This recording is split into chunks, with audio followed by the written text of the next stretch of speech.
আসলে বাংলাদেশের ৭১-এর পরে না, অনেক আগে থেকেই বাউল, সাধু, সন্ন্যাসী, সুফিরা নির্যাতিত, নিপীড়িত। কিন্তু বাংলাদেশের অধিকাংশ মানুষ বাউল, সাধু, সন্ন্যাসীদের মনে প্রাণে ভালোবাসে এবং শ্রদ্ধা করে এবং তাদেরকে ভক্তি করে। কিন্তু বিগত আমাদের অন্তর্বর্তীকালীন সরকারের আমলে যে ধরনের মব সৃষ্টি করে আমাদের মানে হাজার বছরের ইতিহাসের উপরে, বিশেষ করে মাজার, বিভিন্ন উপাসনালয়ে যে হামলাগুলো হচ্ছে, এটা এখন সুস্পষ্ট এটা কোন গোষ্ঠী করতেছে। আর এটা করার মূল উদ্দেশ্য তাদের এই দেশের সামাজিক সম্প্রীতি নষ্ট করা এবং অরাজকতা সৃষ্টি করা। বাউলদের এবং সাধু সন্ন্যাসীদের উপরে হাত, এই যে গত কয়েকদিন আগে, সম্ভবত পরশুদিন শাহ আলী মাজারে যে ভাঙচুরটা হয়েছে, আমরা পত্রপত্রিকায় দেখতে পাইলাম তাদেরকে নির্দিষ্ট আকারে পাওয়া গেছে যে কারা কারা হামলা করছে এবং তারা একটা দলের কর্মী কিংবা নেতা। এবং ওই এলাকার এমপিও এভাবে বলছে যে এখানে মাদকের কথা বলা হয়েছে। বাউল, সাধু, সন্ন্যাসীদের কথা বললেই তখন মাদকের একটা প্রসঙ্গ নিয়ে আসে। আসলে মাদক এটা তো রাষ্ট্রের কিংবা এটা প্রশাসনের ব্যাপার। তাহলে তাদের কর্মীরা কেন এটা করতে গেছে বৃদ্ধ নারী পুরুষদের, এবং ওইখানে যারা আশেকান, মুরিদান, যারা ভক্ত, যারা এমনি দেখতে গেছে, তাদেরকেও মারা হয়েছে। এটার তীব্র নিন্দা জানাই। এবং বর্তমানে একটা নির্বাচিত সরকার আছে, আমরা পরিপূর্ণ আস্থা রাখতে চাই যে এই মানে দুঃসাহসিক এবং নেক্কারজনক যে ঘটনাগুলো ঘটাচ্ছে, এটার একটা পূর্ণভাবে এবং দৃষ্টান্তমূলক শাস্তির ব্যবস্থা করবেন এবং দোষীদেরকে খুঁজে বের করবেন। আমরা যে কোনোভাবেই এটার একটা বিধি ব্যবস্থা করতে চাই। আমাদের দেশের ইতিহাস খুঁজলে দেখা যাবে আমাদের দেশের অনেক ঐতিহ্য ছিল।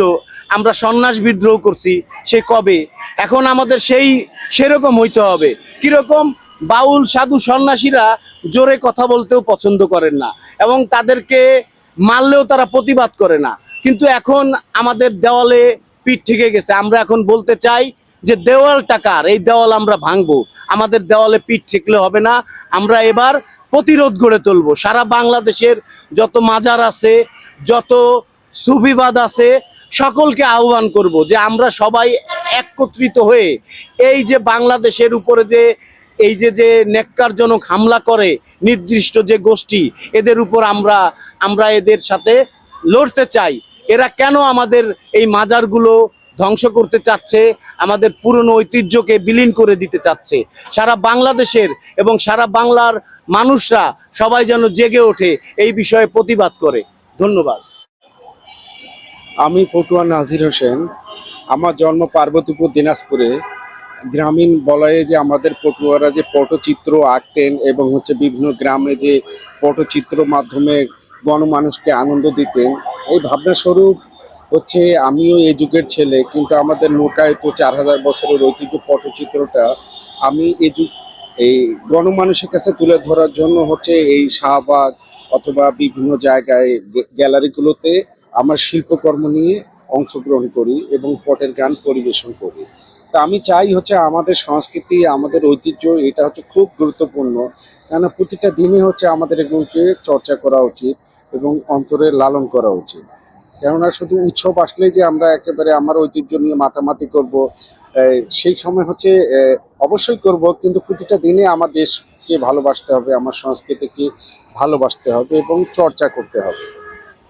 আমি বাকি সময়গুলো প্রতিদিনে পটচিত্র আঁকার চেষ্টা করি এবং যাতে আমজনতা, সাধারণ রিক্সাওয়ালা ভাই, ভ্যানওয়ালা ভাই এবং গণমানুষ যাতে এই পটচিত্র সম্পর্কে জানে এবং তাদের ভেতরে একটা রঙের, এই শিশু কিশোরদের যাতে শিল্পিত একটা রং, কালার, এগুলো যাতে ওনারা যাতে দেখে আনন্দ পায়, সেইভাবেই আমি এখানে কেন্দ্রীয় পাবলিক লাইব্রেরির সামনে আমার পটচিত্র নিয়ে প্রদর্শনী করি। এর ফাঁকে লোকশিল্প, নানান রকম সুবিনোর, তারপর ফ্রিজ ম্যাগনেট, চাবিরিং, গলার লকেট, এগুলো আমার এই স্টলে, যেটার নাম টাইগার আর্ট গ্যালারি, এখানে আমি ডিসপ্লে রাখি।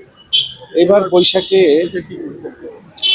বৈশাখে আমি প্রায় 25 বছর ধরে চারুকলা অনুষদে বৈশাখের যে আমাদের উৎসবটা হয়, বিশ্ব সম্প্রীতির সবচেয়ে বড় উৎসব আমাদের বৈশাখ।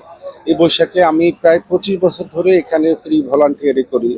এবার হচ্ছে 100 ফিটের পট এঁকেছিলাম, যেখানে ছিল আমাদের বাংলাদেশ, মুক্তিযুদ্ধ এবং হচ্ছে আমাদের যে 4000 বছরের যে গল্পগুলো, যেমন হচ্ছে বনবিবি, গাজী কালুর চম্পাবতী, বেহুলা লক্ষীন্দ্র। এবং এটা হচ্ছে আমরা বিশ্বের দরবারে আমাদের জায়গা থেকে তুলে ধরার জন্য দিনরাত পরিশ্রম করে ওটা সফলতা অর্জন করেছি। এবং আমরা চাই যে আমাদের সঠিকভাবে যদি আমাদের লোকশিল্পগুলো সুন্দরভাবে বিশ্বের দরবারে তুলে ধরা যায়, অবশ্যই এখান থেকে আমাদের দেশ সম্পর্কে জানবে, দেশে আসবে, দেশে বিনিয়োগ করবে। সেই জন্য শিল্প সংস্কৃতি খুব গুরুত্বপূর্ণ। এবার পয়লা বৈশাখের পরে মানে এখন কি নিয়ে ব্যস্ত আছেন? পয়লা বৈশাখের পরে অন্য সময় কি নিয়ে ব্যস্ত আছেন? আমি হচ্ছে 12 মাসে পট আঁকি এবং পটের গান লেখার চেষ্টা করি এবং আঁকি। আমি হচ্ছে চাই হচ্ছে এই শিল্পগুলো মিউজিয়াম থেকে, জাদুঘর থেকে আরো বেশি বেশি ওপেন স্পেসে বেশি করে প্রদর্শনী করা উচিত।